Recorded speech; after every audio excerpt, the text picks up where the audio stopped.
sometimes we might get a bit taken aback or overwhelmed when someone tells us that no, you have to wake up at 3 o'clock in the morning and immediately start your Amritvela. It can work for many people, but for some people, this might just push us back.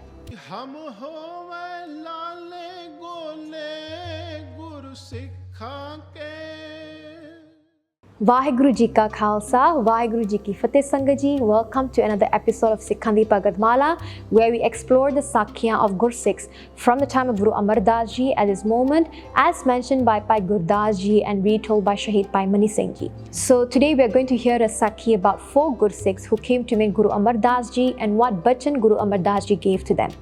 So Bhai Gurdas Ji says in Var number 11, Pauri number 16, they say, Ramu, Dipa, Ugarsain, Nagori, Gursabad Vichari. That 4 Gursikhs, their name was Bhai Ramu Ji, Bhai Dipa Ji, Bhai Ugarsain Ji and Bhai Nagori Ji. So these Gursikhs, they came to Guru Amar Das Ji, they are the Delay Sangat. They came to Guru Amar Das Ji and they do a benti ki Sache Parchar, what hukam or what teachings that you have for us. And Guru Amar Das Ji told them that you 4 Gursikhs, you should wake up at Amritvela and do your Amritvela for 1.5 hours.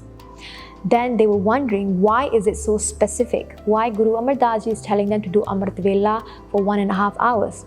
So Guru Amar Das Ji gives an analogy based on a ship. So Guru Amar Das Ji tells them, if you look at a ship that's carrying a lot of shipment, a lot of heavy weights, even sometimes if you look at a ship in the ocean, it's carrying other ships as well.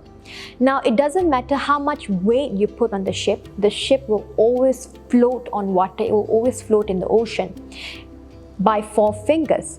So you can keep on adding weight to it, it will never sink into the ocean. It will still remain afloat by 4 fingers. So we are thinking about when Guru Amar Das Ji is telling this analogy, they could be referring to a smaller boat, right? But if we think about it in a bigger picture, it doesn't matter whether it's a small boat or whether it's a big ship. How much weight is being put on it, it will just never sink. It will still remain afloat, right? And Guru Amar Das Ji says that in a day, we have 8 pahar. So 8 pahar means 1 pahar is 3 hours. So we have 24 hours in a day. And we have 4 pahars of the day and 4 pahars of the night.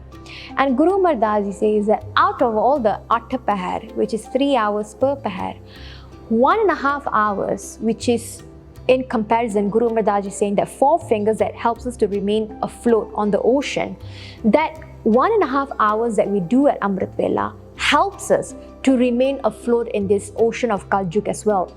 Which means that all the other time, 20 hours in a day, you're asleep, you're working, you're doing other things, you're driving, managing your house, shopping, whatever, not interacting with people. Majority of our time in a day is utilized in this manner. So Guru Amar Das Ji says that for you to do bhakti, all 8 pahar is very difficult.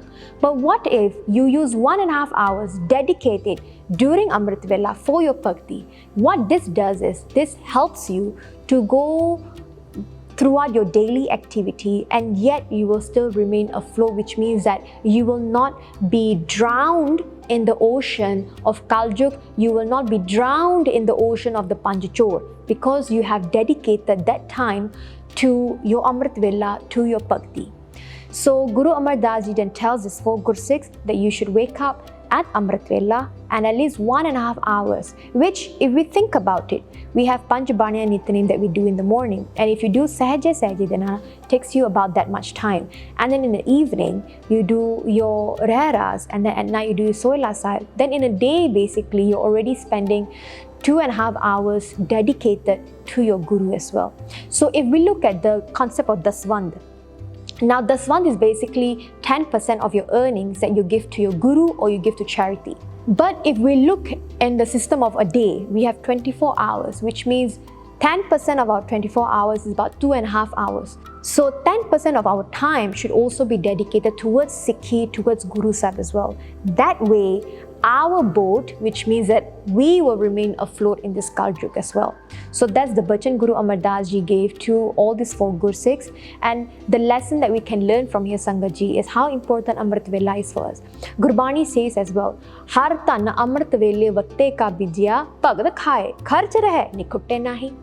That if we look at the concept of Amritvela, why is it such a important time frame for us is that har tan Amritvela vatte ka bijya, that the wealth of Nam, the seed of Nam that we plant during the time of Amritvela, and we keep on doing that, which means that the seed is now growing and is being planted and is growing big into a tree and is going to give us fruits.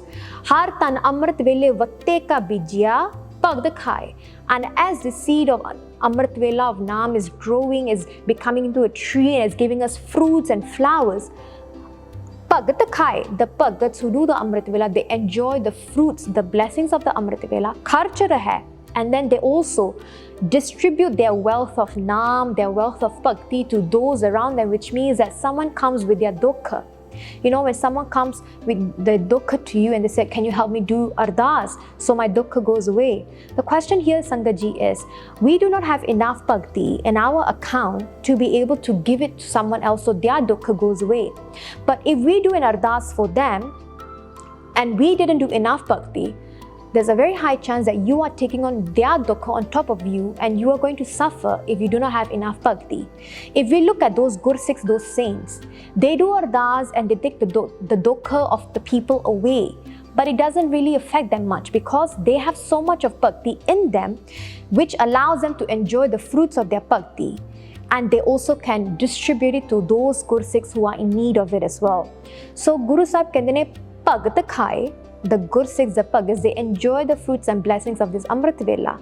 Parchar hai, they distribute it to those who are in need. They help other people. Nikhutte nahi, and even then, the wealth of Nam, the wealth of the Amritvela is never going to deplete. That's how amazing Amritvela is, Sangaji. So how can we start? Now, sometimes we might get a bit taken aback or overwhelmed when someone tells us that no, you have to wake up at 3 o'clock in the morning and immediately start your Amritvela. It can work for many people, but for some people, this might just push us back. So what can we do? Now, for some people, immediate start works. For some people, it has to be a gradual start. So see what works for you. The idea is to start from somewhere. Now, Amritvela, of course, is before sunrise. So some people do say it's from 12 o'clock to until sunrise. Some people do it at 3 a.m., the last pair of the night, from 3 to approximately between 3 to 6 a.m. So it doesn't matter, but it's basically before sunrise. You can even try to get up after midnight. See what works for you. Be it you want to wake up and then do your Amritvela and start your day. For some people, they do their Amritvela, then they go back to sleep and then they wake up and start their day. So how do you want to do it and what do you want to start with? Do you want to start with 5 minutes of Simran? Do you want to start with half an hour of Simran? Do you want to start with one Japji Sahib? Do you want to start with doing the whole Panjabani, the Nitnem, and do Simran? Or do you want to start with maybe I want to do Mool Mantar Jap, Ek Mala, Che Mala? Dedicate, make a promise, dedicate yourself to it. But the idea is to wake up at Amritvela and see what you can do and what you want to do to connect yourself to Paramatma. So make this promise to yourself and live up to it as well, because the wealth of Nam, especially planted during Amritvela, is going to really be fruitful for us. So Pula Chuka Dikhima, WhyGuru Ji Ka Khalsa, WhyGuru Ji Ki Fateh.